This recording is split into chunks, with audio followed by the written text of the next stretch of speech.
여러분, 혹시 알고 계셨나요? 한국에서 초기 스타트업이 팁스에 합격하는 것만으로도 0.8%의 확률을 뚫고 들어간다라는 사실을요. 표면상 팁스 경쟁률은 1대 2대 1이지만 팁스에 신청하기 위해서는 팁스 운영사로부터 투자금을 최소 1억 이상 받아야 합니다. 그런데 시드 투자를 받기 위한 확률을 대략적으로 계산해보면 100개 중에 1개 정도가 시드 투자에 성공한다고 해요. 그러면 이를 가지고 계산을 해보면 12,000개의 기업이 팁스 운영사를 대상으로 시드 투자에 도전을 하고 그 중에 1%인 120개가 합격을 하고 이 120개가 모두 팁스에 지원을 했을 때 1.2대 1, 즉 20개는 떨어지고 최종 100개가 합격하는 거죠. 그러니까 대한민국 초기 스타트업 생태계에서 팁스에 선정됐다라고 하는 것만으로도 우리가 동 레벨에서는 상위 1% 정도에 속하는구나 라고 이해하셔도 무방할 것 같습니다. 그런데 문제는 이 좋은 팁스 프로그램을 모르고 지나가거나 알고 있긴 하지만 제대로 준비하지 못해서 혹은 제때 타이밍을 놓쳐가지고 이 수혜를 받지 못하고 흘려보내는 창업자분들이 너무 많다라는 겁니다. 그래서 이번 영상에서는 팁스 프로그램이 무엇인지에 대해서 빠르게 설명드리겠고요. 이 팁스를 활용해서 장기적인 자금 조달 로드맵을 어떻게 세워야 할지에 대해서 또 말씀을 드리겠습니다. 팁스란 무엇인가? 팁스는 쉽게 얘기해서 민간 투자금과 정부 R&D 지원금을 합친 프로그램입니다.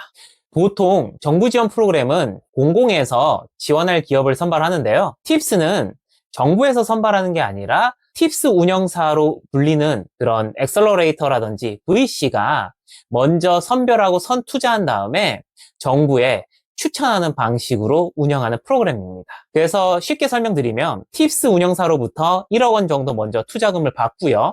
그 투자받은 회사들 중에서 팁스에 추천을 하게 되면 정부에서 이 팁스 추천된 회사들을 검토해서 최종 선발을 한 다음에 그 회사에 5억 원의 최대 5억 원의 R&D 지원금을 지원하는 구조인 거죠. 쉽게 얘기해서 기업에서 민간에서 먼저 인정을 하면 정부에서 믿고 지원금을 쏴주는 구조다라고 보시면 될 것 같아요. 왜 초기 스타트업 지원 프로그램 중에서 팁스가 끝판왕이라고 불릴 수 있는가? 이유는 명확합니다. 바로 압도적인 지원금 규모 때문이에요. 2025년도 기준으로 놓고 보면 운영사로부터 1억 이상 투자를 받으면 최대 5억 원의 R&D 지원금을 지원받습니다. 그런데 2006년도에 개편 예정인 팁스 개편안을 살펴보면 운영사가 투자하는 투자금이 2배 정도 늘었죠. 2억 원으로 늘었고요. 대신에 정부에서 지원하는 R&D 지원금도 종전의 최대 5억에서 최대 8억 원으로 한 60% 정도 상향해서 지원하는 걸로 바뀌어갈 것이다 라고 예상이 됩니다. 그렇게 되면 2억 원을 투자받고 8억 원의 지원금을 받으니까 총 10억 원의 자금을 조달할 수 있는 거예요. 아직 뚜렷하게 지표라든지 성과가 없는 초기 스타트업이 한 번에 투자금과 지원금 합쳐가지고 10억 원의 자금을 받을 수 있는 그런 옵션은 그렇게 많지가 않습니다.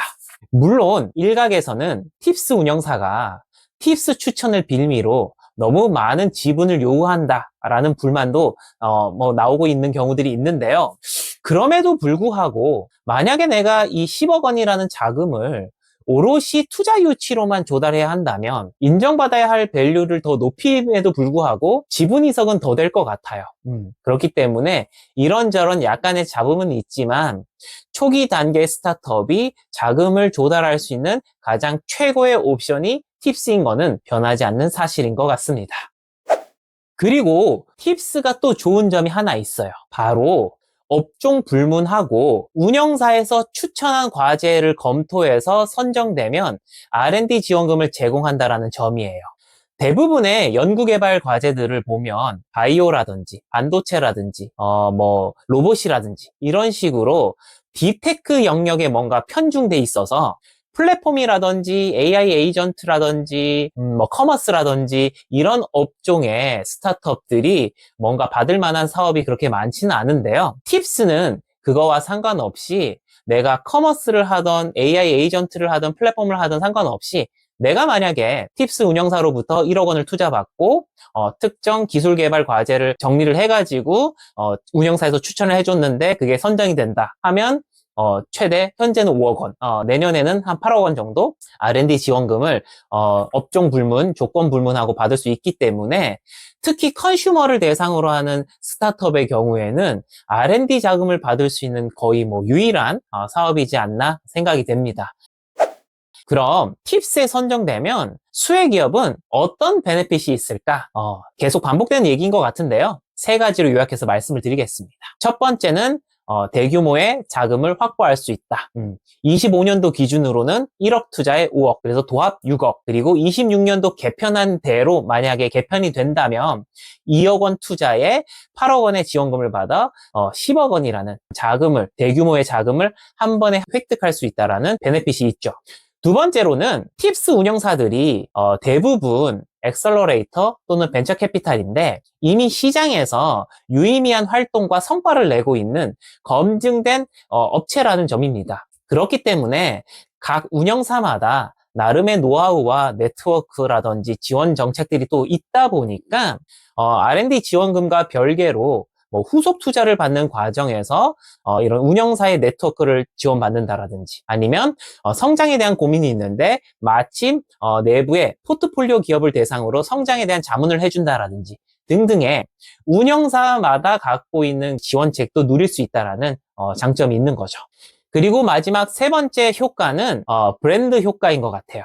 그래서 아직까지는 팁스에 선정이 됐다라는 것만으로도 이 회사가 뭔가 나름의 기술이라든지 역량이라든지 강점이 있겠구나 라고 생각하게 만드는 것 같아요. 그래서 다른 지원 프로그램이나 다른 그런 장소나 자리에서 팁스를 받은 팀과 그렇지 않은 팀, 두 팀이 만약에 놓여져 있다면 아무래도 팁스를 받은 팀에 조금 더 시선이라든지 관심이 쏠리게 되겠죠. 이런 브랜딩 효과까지 누릴 수 있는 게 팁스의 장점인 것 같습니다.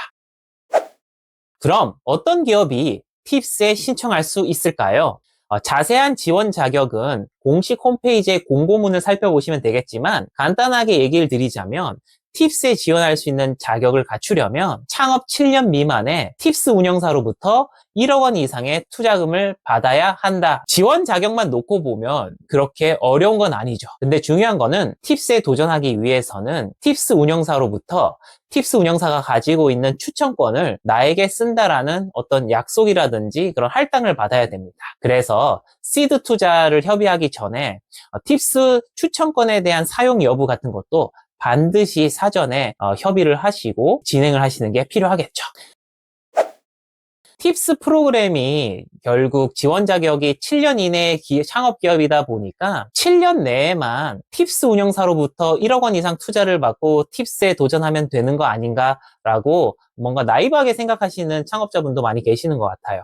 물론 뭔가 표면적인 그런 제한이라든지 제약이라든지 그런 건 없지만 저는 개인적으로 이 팁스 신청과 성공 혹은 이제 합격도 나름의 골든타임이 존재하는 영역이라고 생각을 합니다. 왜 그러냐면 결국에 팁스 운영사들이 주로 투자하는 그 단계를 살펴보면 시드 단계에 몰려 있어요. 근데 이 시드 투자라는 거는 스타트업의 생애 주기로 놓고 보면 스타트업이 시작한 지 얼마 되지 않아서 시드로 투자를 받아서 그 시드 받은 돈으로 MVP를 만들어서 시장에 론칭함으로써 검증을 하고 뭐 조금 더 진도가 나간다면 출시까지 하고 그리고 그 과정에서 이 비즈니스가 진짜 성장할 만한 성공할 만한 가능성을 가지고 있음을 확인하고 나면 그 확인된 결과를 바탕으로 본격적으로 이제 시리즈 투자를 받는 게 일반적인 생리입니다. 그런데 이 시드 단계에서 제때 투자를 받지 못하면 그리고 그런 채로 시간이 흘러가면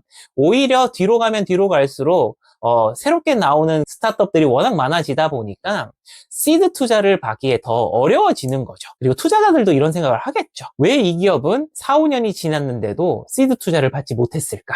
혹은 이렇게 시드 투자를 받고 나서 팁스까지 가면 너무 늦은 거 아닌가? 라는 오해 혹은 이제 우려도 생길 수 있다. 결국 시드 투자 자체가 골든타임이 존재하는 영역이다 보니까 팁스도 창업과 동시에 빨리 전략적으로 팁스 운용사로부터 시드 투자를 받아가지고 팁스에 선정돼야겠다라는 그런 결단과 실행이 필요한 영역이다. 초기 스타트업이 팁스 운영사로부터 시드 투자를 받고 팁스 선정하는 데까지 또 서둘러야 하는 이유가 있습니다. 바로 이 팁스 프로그램 자체가 장기적인 정부 지원금을 받기 위한 로드맵의 시작점이기 때문이에요. 팁스 프로그램은 한번 선정돼서 R&D 자금을 받고 끝나는 프로그램이 아닙니다. 2년 동안 사업을 잘 수행해가지고 통과가 되면 후속 지원도 받을 수 있고요.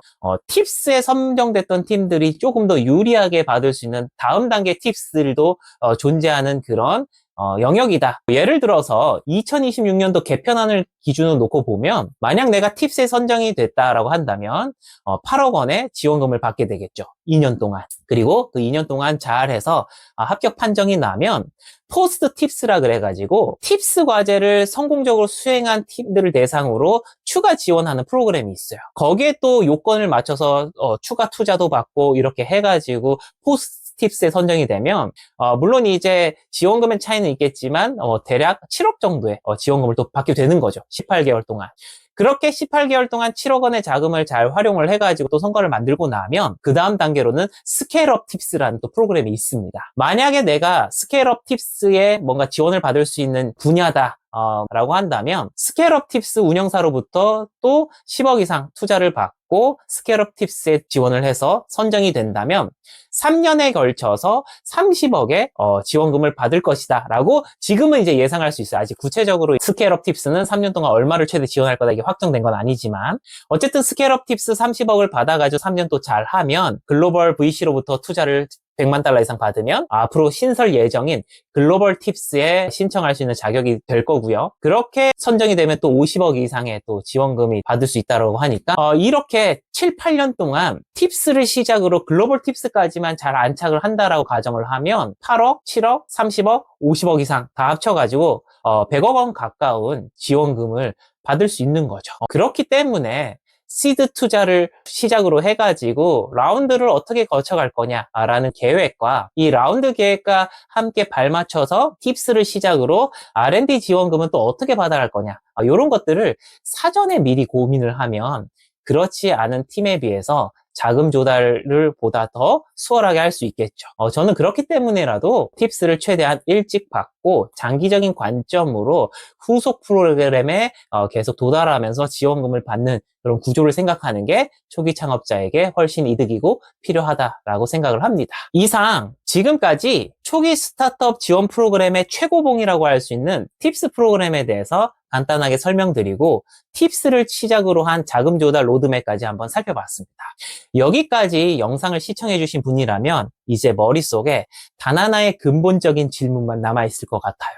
그래서 팁스를 어떻게 준비하지? 답은 간단합니다. 팁스는 결국에 운영사로부터 시드 투자 받는 걸로 시작하기 때문에 일반적인 스타트업이 투자 유치 전략을 수립하고 거기에 맞춘 IR 덱을 준비하는 것과 같이 동일한 준비를 잘 하시면 됩니다. 그래서 매력적인 IR 덱을 만들 수 있는 팀이라면 그렇지 않은 팀 대비했을 때 팁스 운영사로부터 시드 투자를 받고 팁스를 추천받는데 훨씬 더 용이하겠죠. 그래서 초기 스타트업 창업자로서 본질에 집중을 하면 된다. 저는 다음 영상에서 더 유익한 내용으로 찾아뵙도록 하겠습니다. 시청해 주셔서 감사합니다.